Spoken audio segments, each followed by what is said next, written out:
Bucky Barnes, once known as the Deadly Winter Soldier, is stepping into an entirely new role in the MCU, a congressman. The former HYDRA assassin, who spent decades as a brainwashed enforcer, is now entering the world of politics and Thunderbolts. But how exactly does that work? And why would someone with his past even be allowed to run for office? Bucky's journey in the MCU has been one of the most complicated. He started off as a heroic soldier fighting alongside Steve Rogers in Captain America, the first Avenger, only to be captured, brainwashed, and turned into HYDRA's most feared assassin. Under their control, he carried out countless assassinations, including the high-profile murder of Tony Stark's parents. However, those actions weren't his own. He was completely conditioned by HYDRA. After years of being controlled, Bucky finally broke free, thanks to Steve Rogers' belief in him and Wakanda's help in removing his mental programming.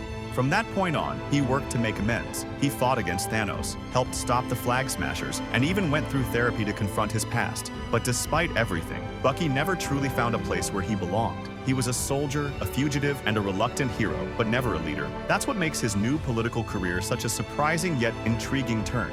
In Captain America: Brave New World, Sam Wilson is fully stepping into his role as the new Captain America, handling high-stakes missions for the US government. Meanwhile, Bucky is absent for most of the film, until a key moment. After a dangerous encounter leaves Joaquin Torres injured, Sam starts doubting his decision to not take the super soldier serum. Right when he needs reassurance, Bucky shows up.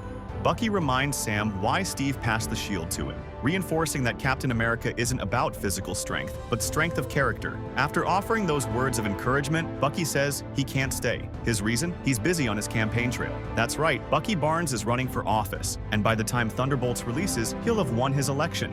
This raises a huge question. How is someone with Bucky's past even allowed to run for office? After all, he was once HYDRA's top assassin, a fugitive, and even an enemy of the Avengers.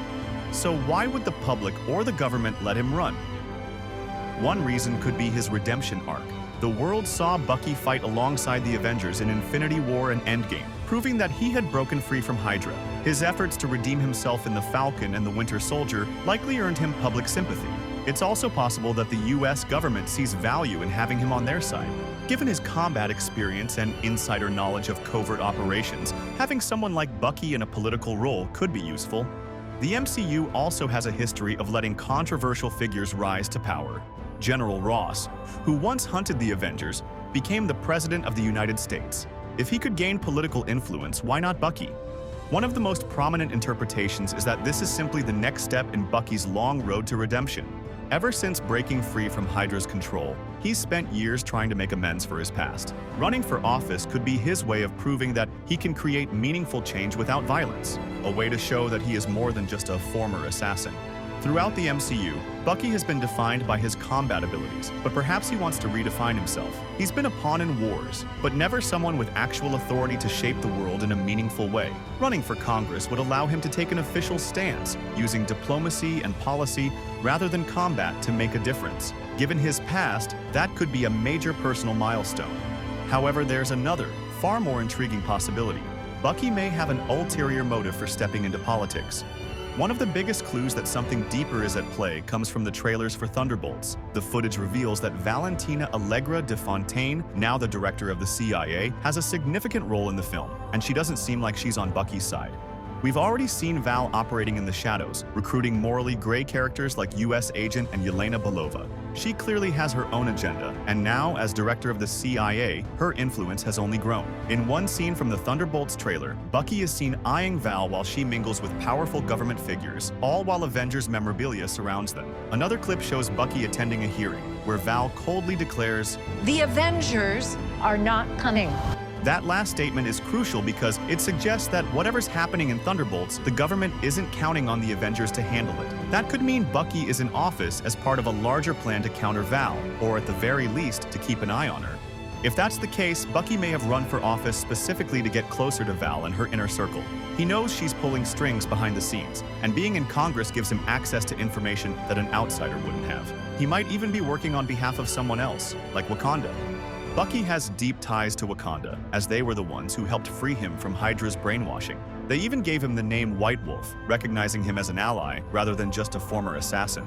Given Val's antagonistic approach to Wakanda, it's entirely possible that Bucky's decision to get involved in politics is at the behest of Wakanda, helping them keep tabs on her growing influence.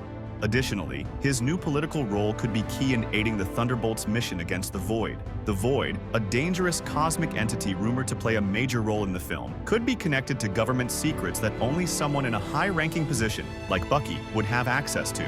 By winning a congressional seat, Bucky positions himself strategically to uncover critical intelligence that might help his team. Regardless of his true motives, one thing is certain: Bucky won't stay a politician forever. His skill set is in the field, not in congressional hearings. He's a fighter at heart, and Thunderbolts will likely see him getting pulled back into action sooner rather than later. If his run for office was purely about redemption, then he might genuinely try to stay in his role until he feels he's made a difference. But if it's part of a bigger plan to take down Val or help the Thunderbolts, then it's likely just a temporary position, one that he'll gladly abandon once the mission is complete. No matter what, Thunderbolts is shaping up to be one of the most politically charged and action-packed entries in the MCU, and Bucky's involvement makes it even more exciting. Whether he's truly trying to be a leader or just playing the long game to take down Val, his time in office will be a fascinating turning point for his character.